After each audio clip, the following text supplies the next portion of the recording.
Well, the defending national champion UCLA Bruins are in trouble in the second half out in Indianapolis. Updates to come at halftime. CBS Sports presents Pennzoil at the Half, sponsored by Pennzoil. For more engine miles, Pennzoil works like liquid ball bearings. All right, so we have a number 4 seed, Marquette, leading over Monmouth at halftime, but a late run there really helped Marquette's cause here. 13-2 run to end the half. Aaron Hutchins already with 12 points. The little point guard for Marquette has been on fire in the last few ball games. All right, Clark Kellogg, but a 4 seed in trouble, and I'm talking about the Bruins of UCLA. Second half facing feisty Princeton, and Princeton has come back to take the lead. Let's go to the RCA Dome, Indianapolis, with Gus Johnson and Quinn Buckner. 14:51 to go in the second half. Princeton surprising UCLA. They now lead it by 2 points, 23-21. Held UCLA to their lowest half of the season. In the first half, only 19 points. Chris Johnson to the cup. Yeah, he's explosive. He can get to the basket, Chris Johnson. But what they're, I see Jelani McCoy hollering at Chris Johnson, telling him to call for the ball, because Johnson is a guy they know can get started offensively for them and can carry them.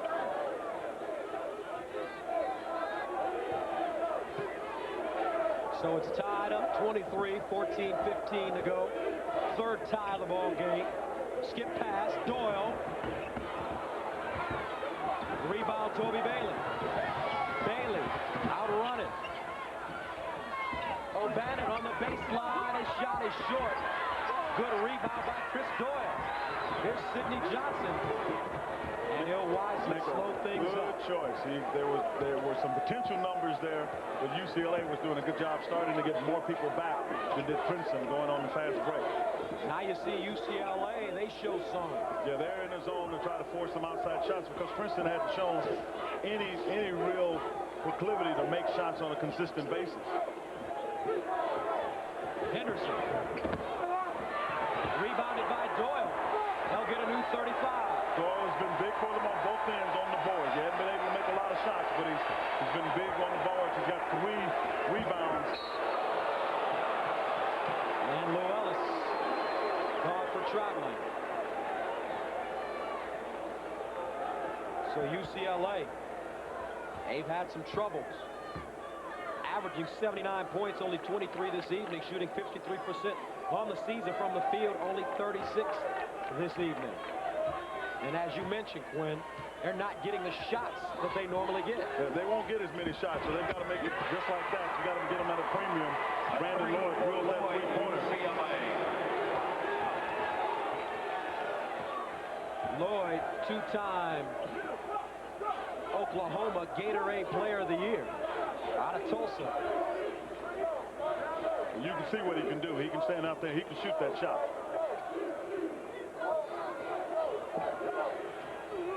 See, that's what they've got to do. They've got to make that. See, that shot there, Princeton's got to make. Because once the ball goes inside, the defense collapses on it, but they've got to make an open shot. Look at the ball movement by Princeton. Really whipping the ball around. Johnson. He believes in his shot. He's got a lot of confidence in his shot. Sidney Johnson from the parking lot.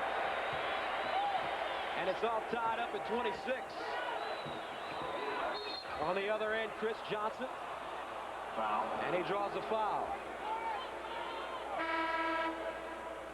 Foul is on Princeton's number 25. Watch the passing on offense for Princeton.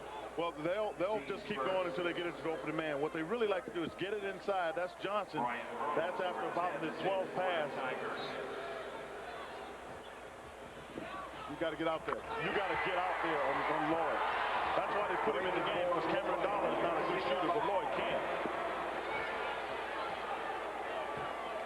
Brandon Lloyd has hit 2 straight shots. UCLA has taken a 29-26 lead. Under 12 to play in the second half. Princeton, inside. Yeah, they've been able to get it inside. He's been throwing it back outside periodically. Goodrich, that time, they just took it to the basket and caught Jelani with his hands down. Steve Goodrich from Sidney Johnson. Here's Bailey. Lloyd again. Rebounded on the weak side by Mitch Henderson. Princeton changed up that time, went to a sagging man-to-man, was able to get back out and get a little bit of a hand toward Lloyd's face. In the corner, that's Brian Earl. Hesitant about pulling the trigger. Yeah, the skip pass is one of the things Princeton is noted for. He'll have to shoot it this time and bury it. First 3 points of the game for Brian Earl. And Princeton takes the lead again, 31-29. Tigers coming to play against fourth-seeded UCLA. Lloyd got his man in the air. They reverse it. O'Bannon for three. Loose ball picked up by UCLA. Chris Johnson using a big body to get the bucket. Yeah, Chris is good down there on the block, getting his hands on the ball. But UCLA is starting to move with much more sense of purpose, quicker, with more thought about where they're trying to get and what they're trying to get accomplished. And we get our sixth tie of the ball game at 31. UCLA comes back out, goes into a man-to-man. Earl again. Never got set. Toby Bailey at 6'9", got over to 6'1" Earl, and they never got set. Here's Bailey. And a foul. Chris Doyle says, what are you talking about? I didn't touch him, but I think he did. Oh, he got it. I don't think there's any doubt about that. He got the ball, but he fouled him. Pete Carrill, I think he sided with Doyle. Well, you know, you would expect him to. Toby Bailey will go. Now, he gets the ball. Then he gets him on the arm. Bailey at the line, 2 shots for the Bruins. So Toby Bailey heads to the free throw line. 2 of 8 from the field. And he'll sink his first free throw. All right, so Toby Bailey at the line puts UCLA ahead. That's 32-31. UCLA with the second free throw also good. So a 2-point UCLA lead. We'll keep you posted on that game. Utah having the easiest time of it tonight. 36-20 now against the Golden Griffins. And Georgia Clemson having started the second half. This has been back and forth. Clemson and Georgia tied at 28. We'll again keep you posted on all the action. Switching you to where the action is hot. And we want to remind you, too, that tomorrow we'll get started 12 noon Eastern time. First tip 12:15. Most will see that Georgetown game. Others will watch Oklahoma Temple, and Tulsa Louisville tips at 12:30 Eastern. So we'll get you back second half Marquette and Monmouth as we continue on the road to the Final Four in just a moment. Pennzoil at the half was sponsored by Pennzoil. For more engine miles, Pennzoil works like liquid ball bearings.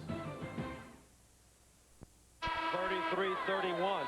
UCLA on top of the Tigers from Princeton. We told you Pete Carrill will be leaving after this season. After 29 years, he'll be replaced by Bill Carmody, who's in his 14th season as an assistant under Pete Carrill. Yeah, it is. I mean, obviously, not only Pete Carrill has a lot of confidence in Carmody, but the institution in Princeton does as well. I think they're turning it over in good hands. You can get some continuity of thought considering how long they've been together. 33-31, under 10 to play. Princeton's going to have to start making something happen. They got 8 seconds on the shot clock. You can't keep throwing it around. This is when it becomes UCLA's kind of game. Earl, off the front of the rim. Once you get down in that time, UCLA can scramble better than Princeton can, beating people off the dribble.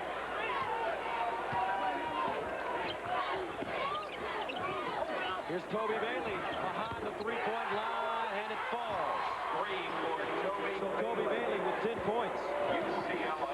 UCLA trying to stretch their lead. They're now up 36-31. And we'll get a whistle and a 20-second timeout called by the Bruins. Check that, called by Princeton. Yeah, that'd be called by Princeton. Princeton, they had a backdoor play going as well. And I thought it was going to be a foul, but Princeton has been able to maintain their own tempo here because you've got to come chase them. They bring the ball out, they move it, they move themselves, and UCLA wouldn't do that for a while. But UCLA, I've always thought a team that plays like Princeton, you pressure all over the court. force them further away from the basket, so if they back cut you, you got a chance to recover. Now, this is the 4th game of the day. Earlier here in the Southeast region, UConn beat Colgate 68-59. Big game for Ray Allen. Meanwhile, Eastern Michigan over Duke 75-60. And Mississippi State beat VCU 58-51. UCLA right now on a 7-0 run. The last 2:05.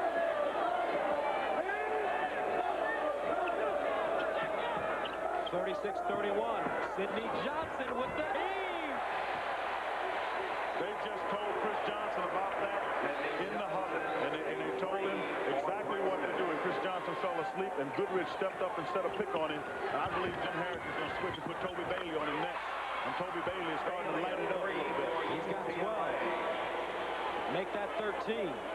Yeah, they did. They switched and put Toby Bailey on Sidney Johnson because Chris Johnson fell asleep on him. Chris Johnson now guarding Mitch Henderson. Henderson can't beat him off the dribble. Here's Goodrich. 15 on the shot clock. Oh, got it. Henderson, and he can't make the layup. But he comes back with the steal. Why he couldn't make the layup was because Jelani McCoy got a hand over there, and Henderson was afraid to get close to it, so he didn't follow through on it. Inside Goodrich.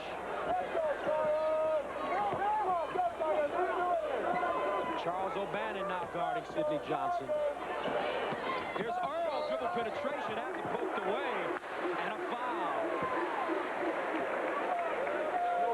Goodrich has done such a good job that Jim Harris has had to try to figure out how to contain this team. If Goodrich does a good job, then Jelani McCoy has to come out. That's how Earl turns the corner. You see, McCoy is nowhere to be found. He's been active before. He just never gets there. 7:38. We'll be back in a moment. Victories for Vince Dooley, still the athletic director at Georgia. And he was really on the line when he made the decision to bring in Tubby Smith and let Hugh Durham go.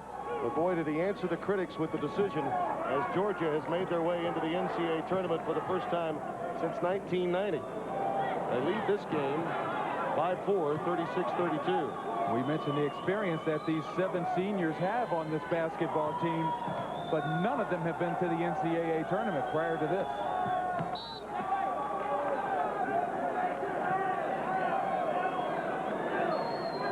The Georgia Bulldogs, with some pressure defense, have been able to gather as much as a 6-point lead in a game that has been a half-court grinder between neighboring ACC-SEC schools.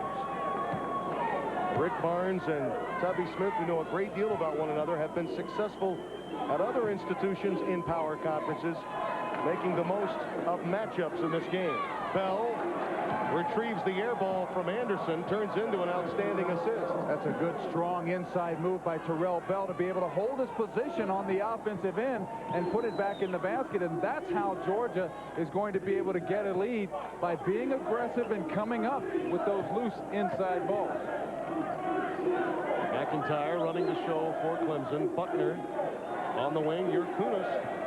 He's hit 2 from downtown here in the second half after an over in the first half.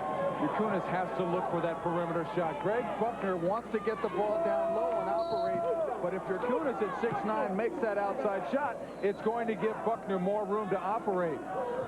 Take a look at Yurkunis. He's just a freshman, but he's 6'9". He's spotting up in the corner, and he's able to find a free spot. The Tigers have to continue to look for him. How about that Weidman pick to help set him up? You need that wide body out there to be able to get open.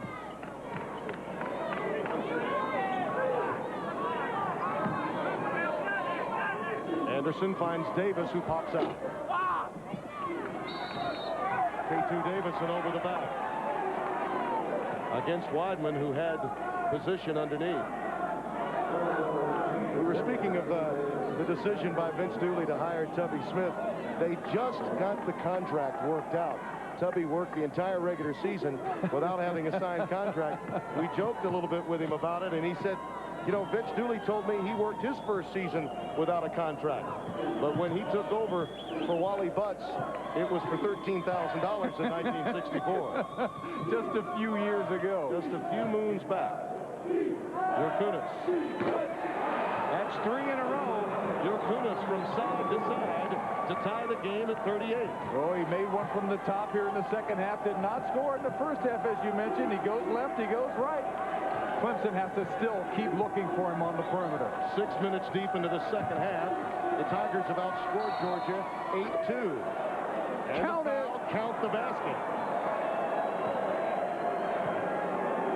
Jurkunas is going to keep moving without the ball, and you talk about the screens. Tom Weidman has been setting for him. He's able to back out behind that three-point line again. 40% behind the arc. Jurkunas picked up that foul off the ball. Davis getting credit for the hoop. This could be a very productive trip for Georgia. Strong. That's a 5-point foul. That is a 5-point foul by Jurkunas. That is a huge play for the Georgia Bulldogs. Now they're able to extend their lead and going to continue to be aggressive on the defensive end. Buckner with numbers. Oh, great move, using his body as a shield against Terrell Bell. We mentioned earlier that Clemson does not look very often for a fast break, but they had the numbers that time, and Buckner takes it all the way to the basket. Well, a game that has been a half-court grinder has certainly given us no indication that it'll be a runaway for either team. I don't think so, because these teams are scoring in bunches. They're scoring 2, 3 hoops at a time. Strong. Or the baseline cut off by Weidman, and Jurkunas brings it down. McIntyre, it's going up. It's going in. 43-42, Terrell McIntyre. Nice screen by Harold Jamison to be able to allow McIntyre to kiss that off the glass at 10 feet. Freshman from Hope County High School, Rayford, North Carolina. Jamison the rebound. A2 Davis has been unable to get that string of offense going to enable him to take over this game. And here it comes. 40% from beyond the arc coming into this game.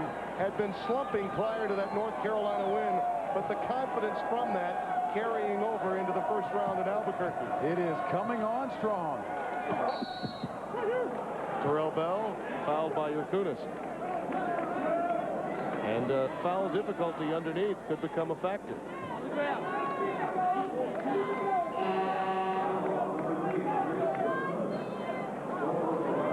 That is his 4th.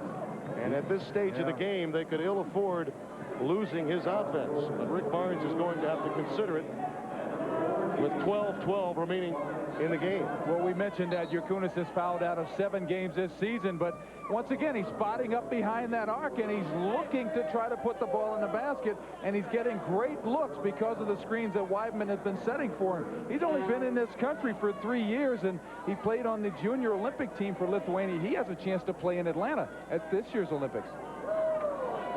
Rick Barnes being forced to make this decision, calling Jerry Donahue over. He wants a explanation. Is he out of the box?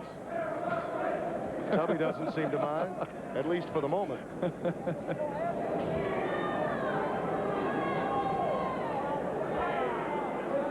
I think there was some indecision from the scores table as to who really had committed the foul, and that's what this conversation is about.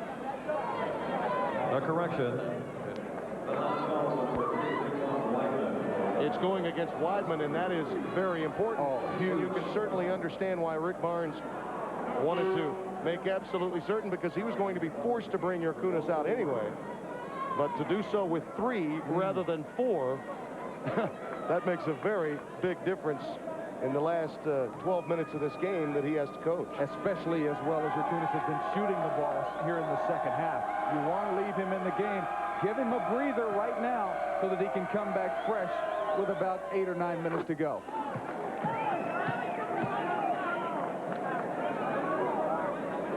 So Jurkunas does sit down. He'll have to cool, like it or not, but perhaps for not as long as it might have been had he been guilty of that personal. Bell has has 5 in the game. Some improvement in the field goal shooting in the second half. Quite a bit. Even some fast break points. Into the game for the first time, Danny Johnson. Danny, a sophomore out of Morgantown, North Carolina, Freedom High School. Played some important minutes late in the ACC tournament. Christie taking it baseline and drawing the foul. It'll go against Nordine just into the game for the Georgia Bulldogs. Nordine 42, Steve Jones into the game along with P.G. Smith. And K2 Davis for the Bulldogs. Ray Harrison will come into the game, the freshman, to replace K2 with 12 minutes left. Out of Frederick, Maryland, Tony Christie played at St. John's Prospect High School on the same team with your Kunis, so they had a pretty good team. Tony Christie played pickup ball. He's out of the Hartford area, as we mentioned, with the likes of Marcus Camby and Kendrick Warren, who now, of course, is with Norm Stewart at Missouri. It's a pretty good street game there. Very good street game. Clemson by 1. Tigers going back into a 2-3 zone, going to force the Bulldogs to look for that shot over the top.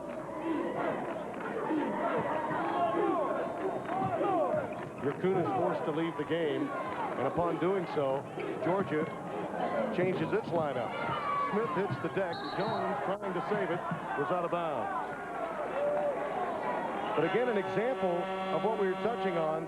Once an offensive player leaves, the other coach gets his defenders in.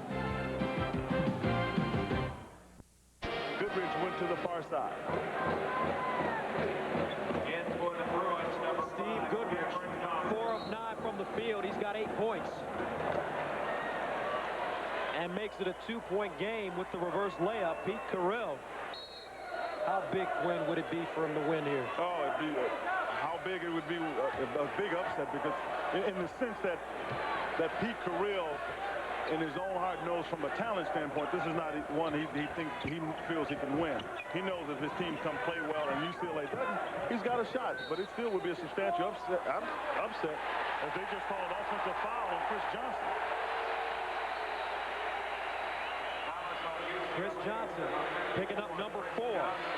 And the game summary, Princeton right now on a 5-0 run. UCLA shooting 42%, Tigers 36%. UCLA 16 points from their bench.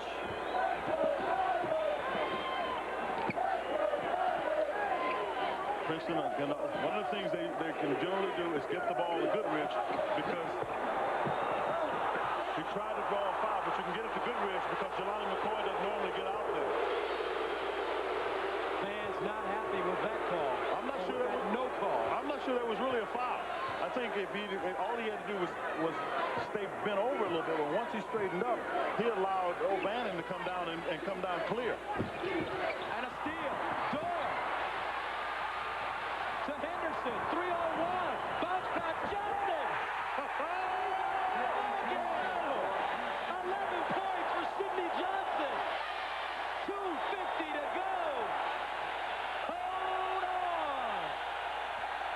They picked up some loyal fans all of a sudden. The crowd definitely behind the Tigers. Here's Bailey. This is impatient offense. Poked away. 11 on the shot clock. Johnson picks up his dribble. 6 on the shot clock. Bailey, short. Knocked out of bounds. Will go the other way. That's why I said it's impatient offense. You could see at no point could you see UCLA settle down, somebody get the ball. As Doyle gets there, he gets his hand on it, get a chance to push it up. And then Henderson makes the pass to Sidney Johnson. And then coming back the other end. Just not patience on UCLA's part. Here's Goodrich. Backdoor cut Johnson. He can't handle the pass. Loose ball. Picked up by the Tigers. But the shot clock doesn't change. And we have an injured player in the Princeton backcourt. Jelani McCoy. He's holding the back of his head.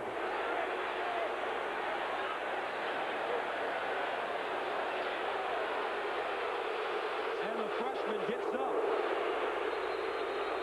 We'll get a chance to see him. It's Jelani McCoy. He tries to come up with the ball there. And then he just kind of takes a spill and grabs his head. It didn't look like anybody hit him. But there's 14 seconds on the shot clock, and Princeton has to remember that. This has not been reset. 14 on the shot clock, 1:57 on the game clock. We're tied at 41. And the final game of the first day at the Southeast region. The winner to play Mississippi State, Llewellyn short. And Jelani McCoy with the rebound. So they forgot. There's a timeout coming, but they forgot how much time was on the shot clock. We're tied at 41. Back in a moment. And UCLA. Champion Bruins from UCLA locked up in a battle with Princeton. They're locked up with the ball. With the basketball, 1:35 to go. Tied at 41. Chris Johnson calling for the ball, posted up inside. Couldn't get it because Goodrich can come off Jelani McCoy. Reset on the 35-second clock. So many times Pete Carrill and the Princeton Tigers have been close. Always coming near the upset in the first round of the NCAA tournament, whether it be Syracuse or Georgetown. Now UCLA. Offensive foul, no question. Sorry, Gus, there's no doubt about it. That's an offensive foul. Toby Bailey tried to create a play that was not there. That's impatient. That's a young team, and that's what Jim Harris has been trying to do, keep this team patient because they're so young. On the floor right now for Princeton, Sidney Johnson, the captain. Mitch Henderson. There in the backcourt, Gabe Llewellyn, Steve Goodrich, and Chris Doyle. 1:14 left. 24 on the shot clock. Here's Henderson. Sidney Johnson, and a steal. And they call that an intentional foul, which means he gets 2 shots and the ball. A minute and 2 seconds remaining. And at this stage, it's more important. I mean, the foul shots are great, but it's more important that you have the ball because the way this is going, the team with the ball has a chance to win it. Bounced right off of Sidney Johnson's hand, and he just reached out and grabbed Cameron Dollar. It's an intentional foul. There's no question about it. Dollar, a 67% free throw shooter. He's got no points, and that was his first free throw attempt. Well, that's why they had Lloyd in the game before, because Dollar wasn't doing anything for them. The second one falls off as well. UCLA on the season shooting 67%, but they'll get the ball back. Well, that's why I was saying that was the most important part of it. They get the ball back. I wasn't sure if Dollar was going to make the shots, but they get the ball. But they're still going to have to give up possessions here. 1 minute to go. 1 minute. 41 our score. Oh, did he come up with it? By Henderson. Out of bounds. They're calling him out of bounds. Henderson tried to get a timeout on his way out, but didn't get it. Get a chance to see it. Cameron Dollar tries to make a pass. Henderson gets it. Couldn't see it, but his left foot looked to be out of bounds. Tough angle. 25 seconds on the shot clock. Yes. 48 on the game clock. Will this be the year for Pete Carrill? After 29 big ones. Here's Chris Johnson. Dribble penetration. Short. Scramble. And Steve Goodrich coming out with the ball. 29 seconds left. Princeton with the basketball. Shot clock turned off. 22 and counting. And we get a time out. Pete Carrill and the Princeton Tigers have got a chance to win it. We'll be back for the finish right after this.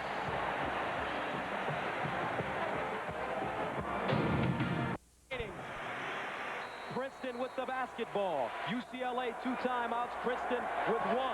The next foul, both teams will be in the bonus. See, McCoy has come out this time. Normally, Goodrich could come and get it. You know they're going to try to run a backdoor play if they can get it. Under 10. Backdoor. He got it. 3-point match. He got it. He got a timeout.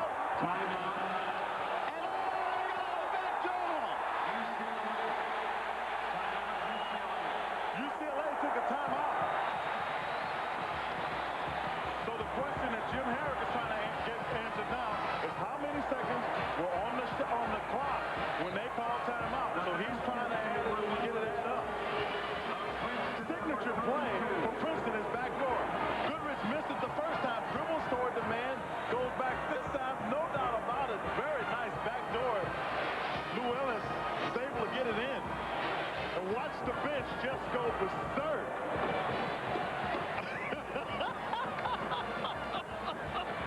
Can you believe it? For so many years, 29 seasons at Princeton, Pete Carell had come close to pulling off the big upset. Look at him looking for the clock. Get that clock to run down. He thought the clock was already down.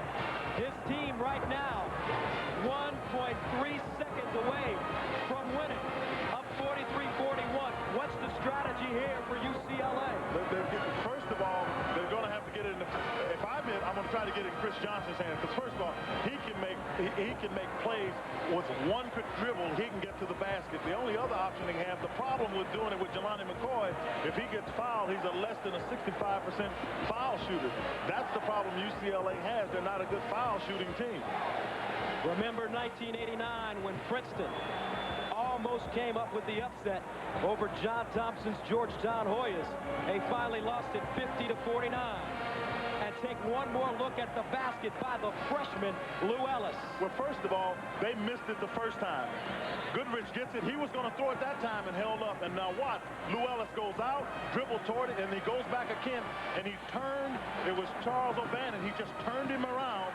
And that's how he was able to get the basket, because O'Bannon lost track of where he was. And the smart play by Goodrich is to go toward Lou Ellis, because then O'Bannon doesn't know whether he has to help or find his man. He didn't find his man. Petey Carell, his final season at Princeton, 29 years, 1.3 seconds away. They're still trying to decide how much time should be put on the shot clock, on the clock. And the official, wait a minute, I thought they called up the timeout on the backcourt side. They're getting it in the front court. On the floor for UCLA, Cameron Dollar, Charles O'Bannon, Toby Bailey, Jelani McCoy, and Chris Johnson. Who takes the shot? And on this one, they may try to run it right here. I see they've got Toby Bailey here on this side. You can get a little action back pick with Toby Bailey and Charles O'Bannon for a back pick. And then you can step out to get it. And if they don't switch it, then throw the ball at the basket and let O'Bannon go and bring it down. This is a correctable error. This is about time. Now, when does the shot go in? All right, it'll go in about, I thought it was about, all right, it's 3.9. The shot clock stopped. Now, when did he call timeout? See, that's the other part of it. When did he call timeout? Because he did not call timeout as soon as the ball went through the basket. Cameron Dollar pushed the ball up the floor. I think it's Chris Johnson on the far side. We don't get to see him. He's calling timeout now. Now Chris Johnson calling timeout in the back court. Yeah, Chris Johnson is calling timeout. See, because Chris Johnson is right there calling timeout at the official. The last man. There he is. All right. He's the last man right there. He's been in the official's face. So the ball is here when he calls it.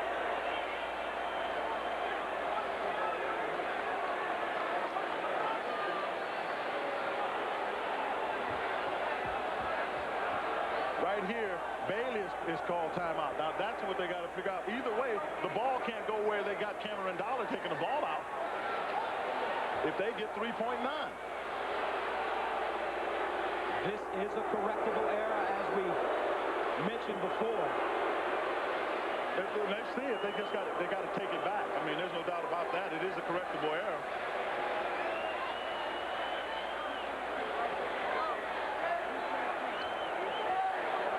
They're putting 2.2 seconds. 2.2 seconds. Then the ball has got to come all the way back. How did they get the ball up here? He never got there. And that's what Pete Carell is arguing about right now on the sidelines.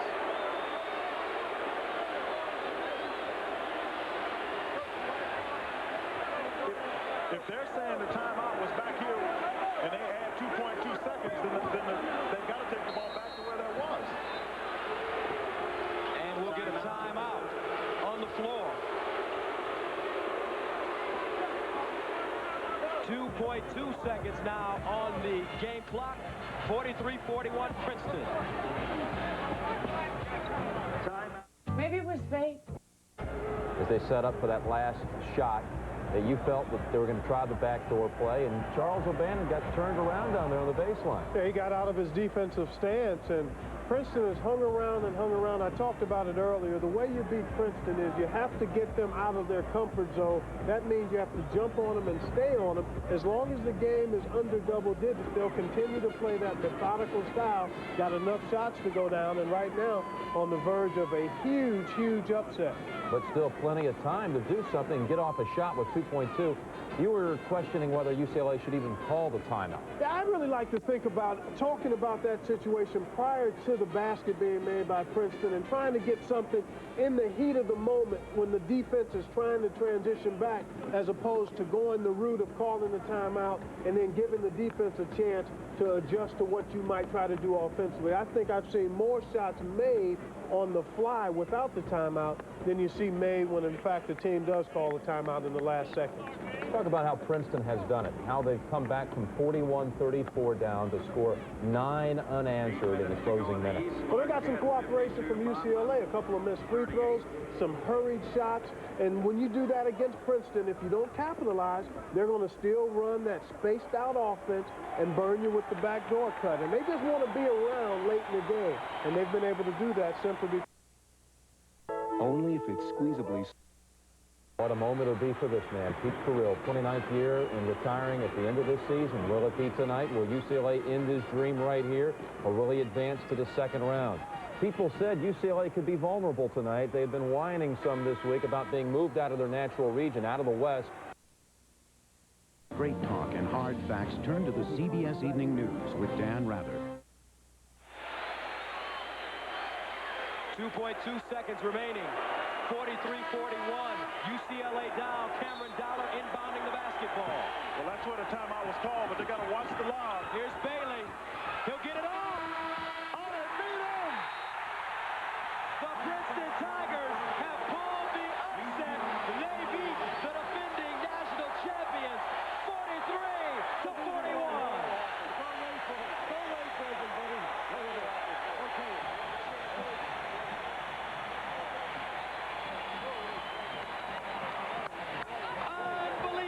Unbelievable.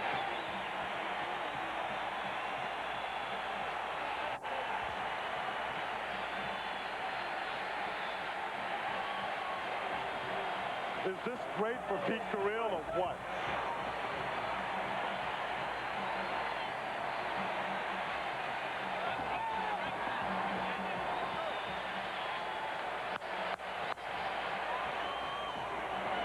This is what the tournament is all about.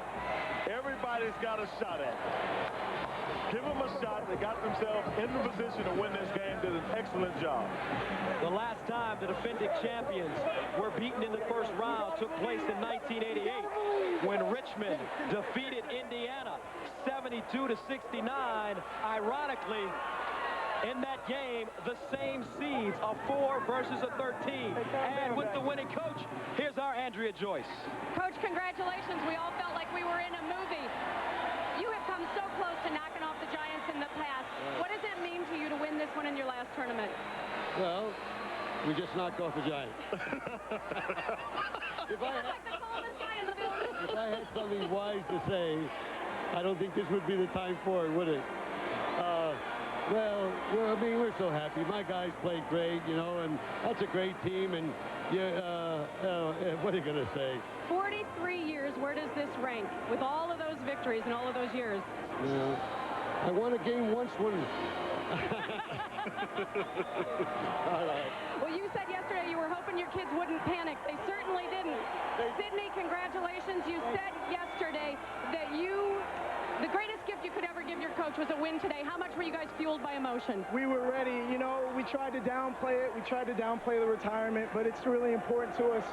I mean, we played with heart today, and it's just unbelievable. I'm so happy for Coach and for my teammates. They work so hard. And we're all happy for you as well. Great effort, and thanks so much. Back to you guys. So a look at the brackets after the final, the first day. Connecticut, Eastern Michigan, Mississippi State will take on Princeton.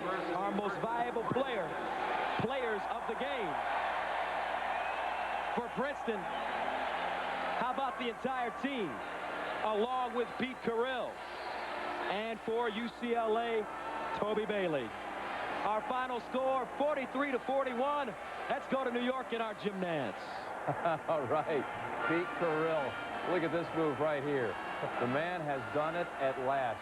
In the land of Hoosiers, all we needed was a little music from the old movie. Where was Gene Hackman? Well, we had Pete Carrill instead. It was like Milan High School as Princeton tonight scores the last 9 in the game, and the defending champions are out 43-41. Princeton and Mississippi State set for the second round.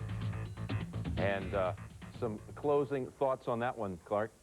The pictures told the story right there. What a win, what a story. This is part of what March Madness is all about. It's been really some night with Western Carolina almost pulling it off, but Princeton does at last. They had been so close so many times. Georgia and Clemson, we're going to get you to Albuquerque in the finish of that game. They're in a timeout. Georgia scored 11 unanswered. We'll get there in just a moment. Slipper on just before midnight in the East.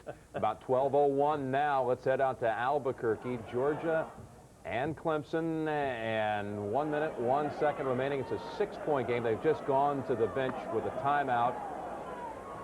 Georgia leading 69-63. Clemson with 4 minutes to go, led by 3. We're going to take a timeout with them. We'll be right back and get you to the action out west. Going to New Delhi, down to your baggage. Remaining, they have to foul and hold. G.G. Smith with 9 points and 3 assists. A father, a son, a net, and a ball. And Tubby Smith didn't expect to have to play him that much tonight. But with the loss of Bertha Robinson, the senior with a stomach virus, he and Harrison forced to play. And Smith hit some critical buckets down the stretch. He hit some big shots and also had 3 assists in this ball game. And not only was not expected to play tonight, he wasn't expected to play this season. They expected to redshirt G.G. Smith this year. Clemson forces Georgia into a 20-second timeout. Clemson with none remaining. That's the best break that Rick Barnes could possibly hope for. Our tournament summary. How about that? Wow. Princeton, a 13 seed, knocking off 4th seeded UCLA with a backdoor cut. What a surprise. And 2 12 seeds, Drexel and Arkansas advance. The Dragons able to take care of Memphis today, which was a fashionable pick to emerge out of this bracket. And Penn State losing to Arkansas. Pretty good day for the SEC. Pretty good day for basketball fans. I'm having a ball today, and I know tomorrow and Saturday are going to continue to be a lot of fun. Carter committing the foul against G.G. Smith. Georgia has scored on 6 of its last 8 possessions. Veteran teams tend to do that at crunch time, and that's a very young team. Freshmen abound for Rick Barnes.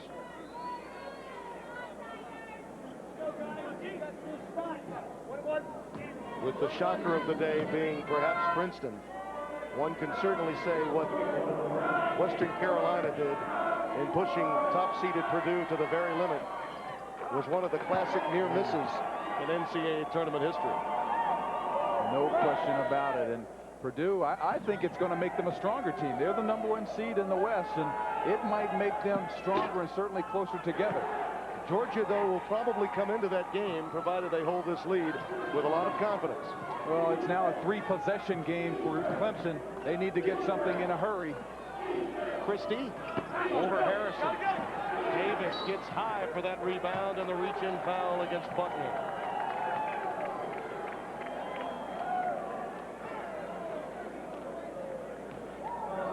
Rick Barnes brought a Big East mentality into the ACC. Played tough. Raised the ire of no less than Dean Smith. But he said, you know, I'm going to be there and I'm going to be heard from. And even with a 7-9 ACC record, his team tonight proving that it was worthy of that at-large bid. Tigers are going to be heard from for a long, long time. As long as Rick Barnes continues to bring in talent like he has there now with these 7 freshmen, if these guys work on their game over the summer, the Tigers are going to make an awful lot of noise in the ACC next year. They had the 3rd highest single-season average attendance in history at Clemson this year. So certainly the alumni and the faithful are again behind their Clemson basketball program. Here Kunis gets the roll, 72-65. All they can do to stop the clock is commit the foul. And pray that the Bulldogs miss their free throws. Danny Johnson picking up that one. Tubby Smith has been to the Sweet 16. In fact, he knocked out UCLA the year before they won the national championship.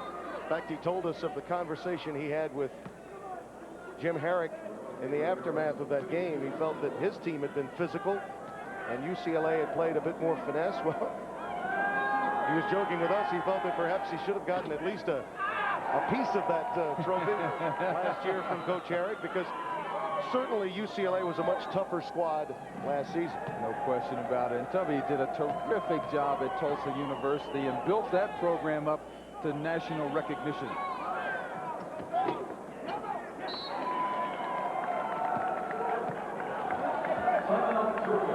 Georgia gets a timeout.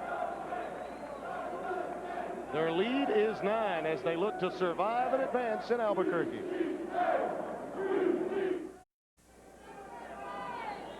Georgia with a 9-point lead, 33.3 remaining. Clemson with possession.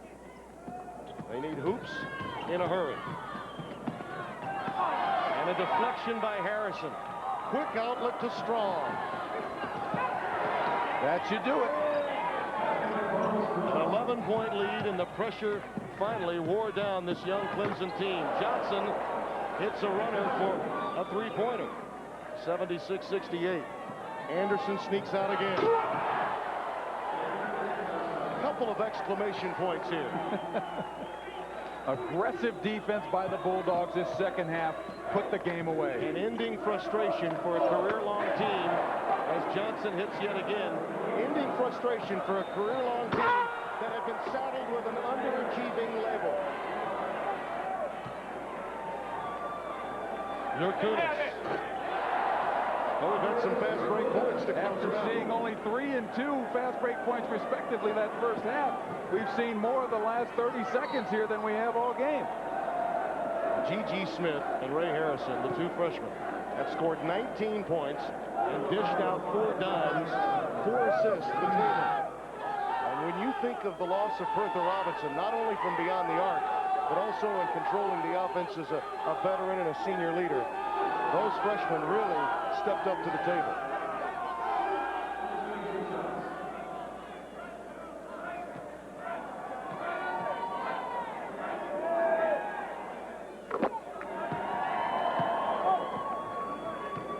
Clemson will see another day. And Georgia, well, they haven't had a better day. In 4 years after a tremendous recruiting class in '92. Georgia survives and advances by a final score of 81-74.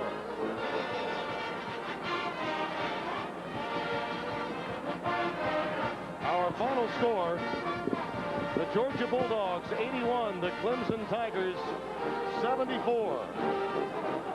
And our genuine Chevrolet players of the game are Greg Buckner from Clemson and Carlos Strong of Georgia. And in celebrating its 25th year of NCAA sponsorship, Chevrolet will donate $1,000 to each school's general scholarship fund to reward outstanding students for the academic achievements that they've had and to assist those in financial need.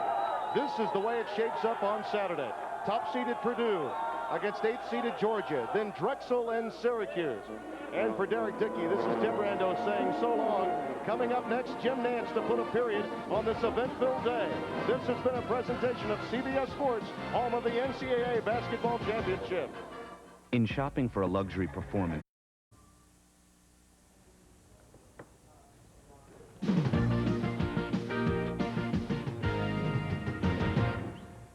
Well, Jim Nance, Clark Kellogg back in New York. It's been one of those nights you'll always remember if you're a basketball fan. No question. You consider the big upset by Princeton and Pete Carrill's last year as head coach, and they're still alive in the tournament. Marquette and Monmouth, by the way, finished just a few moments ago. Marquette advanced 68-44, and the Chevy MVPs in that game, Corey Albano from Monmouth with 14.7 rebounds. Aaron Hutchins, 17 and 6 assists there for Marquette. You really like him, I know.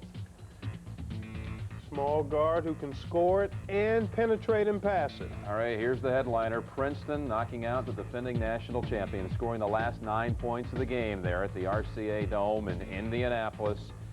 Well, Pete Carrill announced going in this would be his final tournament, retiring at the end of the year after the O'Bannon miss. Back inside go the Bruins. JR.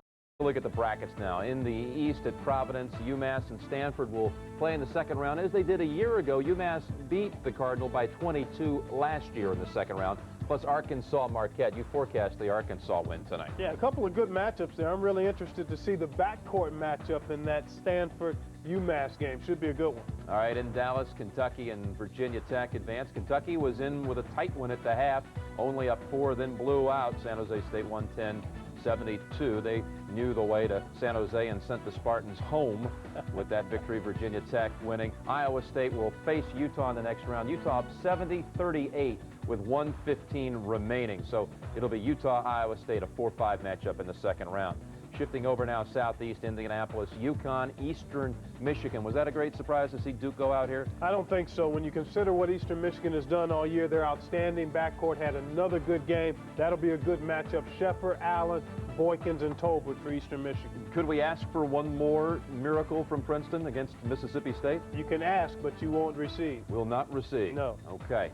Now, in the West, in Albuquerque, it's Purdue and Georgia. Georgia coming on strong in the last 4 minutes. They had to come from behind against Clemson. This is a senior-laden team. It'll be a good matchup. Both of these teams experienced clubs, Georgia and Purdue. Meanwhile, Drexel, the small school there in Philadelphia area.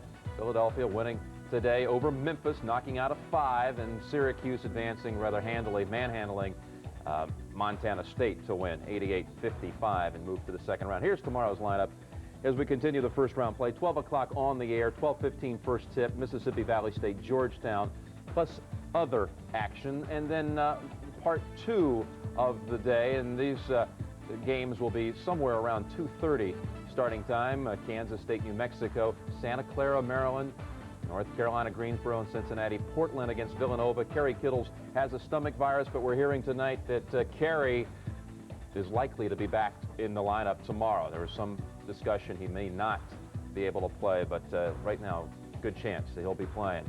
Also tomorrow night, another doubleheader, 7:30 on the air, 7:40 tip, Boston College, Indiana. Most of the nation will see that. Others will watch Northern Illinois against Texas Tech, and Wake Forest in action along with Iowa facing George Washington out west. Then second half, this sequence includes New Orleans, North Carolina, UNO versus UNC, Austin Peay against Georgia Tech, Texas and Michigan, and Valparaiso against Arizona out in Tempe. All right, they've just gone final out in Dallas, and Utah's a winner tonight, 72-43 over Canisius. And we'll have some final thoughts on day 1 of the 96 Road to the Final Four when we come back in just a moment. Stay with us.